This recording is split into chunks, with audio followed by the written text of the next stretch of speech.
Good morning, everyone. Hank Miller here with the Hank Miller team.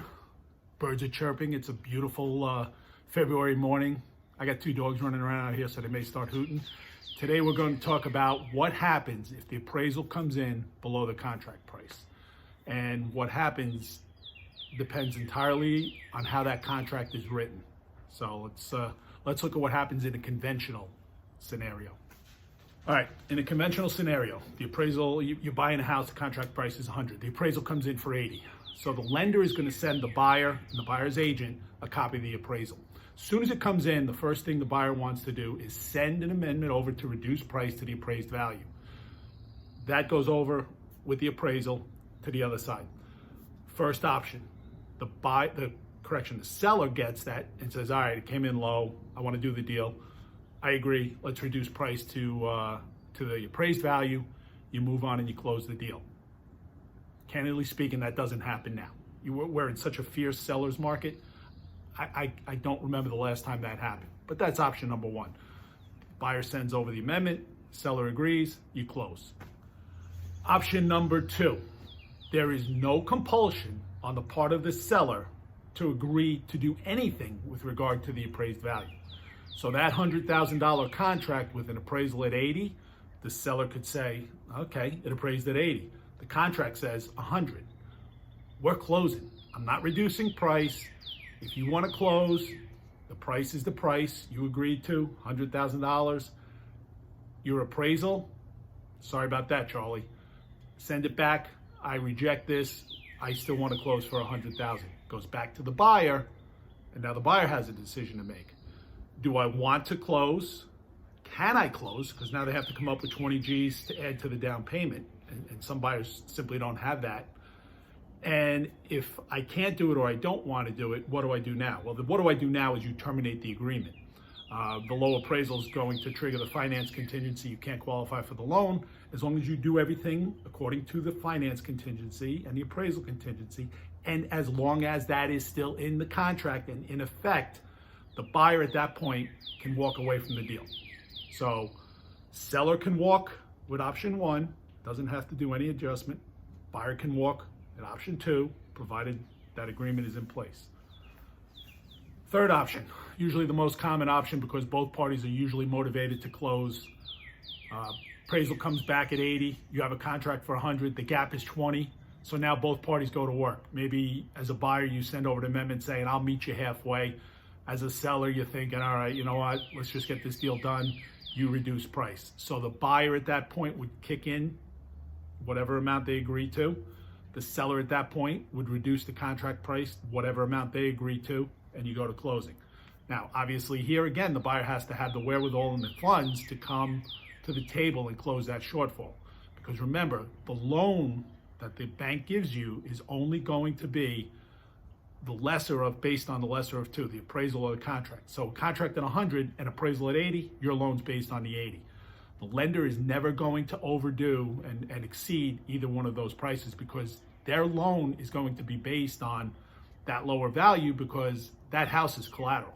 So if they have to foreclose, they don't want, an exaggerated value of 100 when the appraiser said it's worth 80. So that's the third option now. The third option is both parties come to an agreement. So those are the three. Seller can reduce price, you close. Seller can reject, it goes back to the buyer. The buyer can make up the shortfall, you close. Buyer can terminate and walk away, deal's done. The third option, most common option, is both parties come to an agreement on who's going to do what, and you go to close. That said, that's conventional. We're not in conventional times. So let's look at what happens in unconventional times. All right, no surprise, these are unconventional times. As I sit here, February of 22, the market continues to go bonkers. In fact, inventory is down from last year at this time, which was already historically low. So buyers are nervous, rates are going up, they have to, otherwise we'll become a third world country here, the dollar will be worth nothing. So buyers are jumping. Buyers are waiving contingencies and including the appraisal contingency. It's making life very difficult because some buyers are getting stressed to the point where they're blowing systems and guardrails that should keep them out of trouble. Some are stepping on landmines. So what happens in the event of an unconventional loan? Well, if you're a buyer and you waive the appraisal contingency or you waive the finance contingency, Cash deals do this all the time. You risk the opportunity, you risk the chance of having an appraiser, a disinterested third party, look at the property. Okay, so you better trust your real estate agent, because you could be overpaying. And if the appraisal, if you write in something that waives the appraisal contingency and you're getting a loan, you're still going to need an appraisal. Usually, I'll get to that in a second. But if it comes in low, you don't have any option. You will make up the shortfall, or you will lose your earnest money. And I can't comment specifically on contracts that go off, into the custom arena, because every one of them is written differently. So just know that if you get off of that finance contingency and waive your finance contingency or waive your appraisal contingency, you're locking yourself in and you're putting your earnest money at risk. Understand that. That can't be more clear. And cash buyers, you don't need an appraisal, but just understand, you ought to know the market. I mean, you're buying a home and you're committing cash. Understand the market. Task your agent to do the work like an appraiser will and show you the data. In some cases, lenders will waive the appraisal requirement. It's all predicated upon the lender. It's the credit worthiness of the buyer, the credit score, how much they're putting down. And usually a lender will do an AVM, an automated valuation model. They'll do a Zillow type of a thing. Zillow's a horror show, by the way. But they'll do that type of a thing just to gauge what the predominant value is in the area. And if the ratios work right, they'll waive the appraisal. So, if you're a buyer and you're just looking at getting in the house, that's an option. Buyers should ask the lenders what an appraisal waiver would involve. So be aware of that. That's an option as well. All right, sellers. This video has been talking about buyers. You guys are in a casino rolling sevens and getting free drinks and a free buffet. So you're in a catbird seat like nobody's business. Don't take offers just because they're the highest number, because a lot of buyer agents right now are writing offers just to gain control. Then they come back and knock you down. When you get an offer and somebody, if they waive the appraisal contingency, you better get proof of funds that they had the money to cover the shortfall. Because if you go down that road and they don't have the money, some buyers are willing to walk away from earnest money.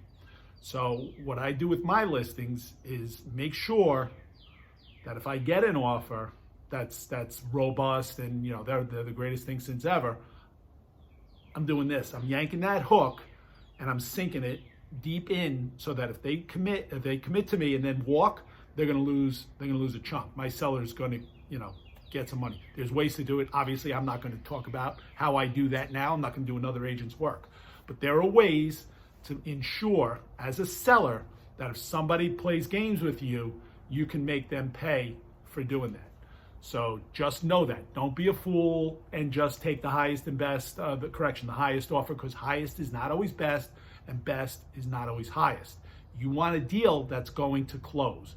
You want a deal where you verify everything. Task your agent. There are more agents than ever before. 90% of them are nudniks. They don't have the slightest idea of what they're doing or how to write a contract. It kills the 10% of us that are pros, that have been doing this for years and years and years, and that do this every day.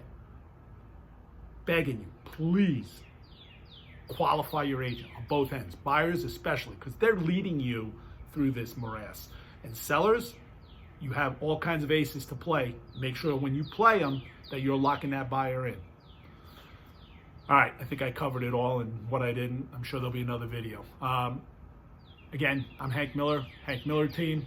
There'll be something coming up after this with all our contact information. Look down below in the links. I'll put a bunch of links and whatnot. If there's any questions you guys have, call me. I answer my phone, I answer my text, I answer my email. Hank Miller team, www.hankmillerteam.com. Cell is 678-428-8276. Thanks, guys.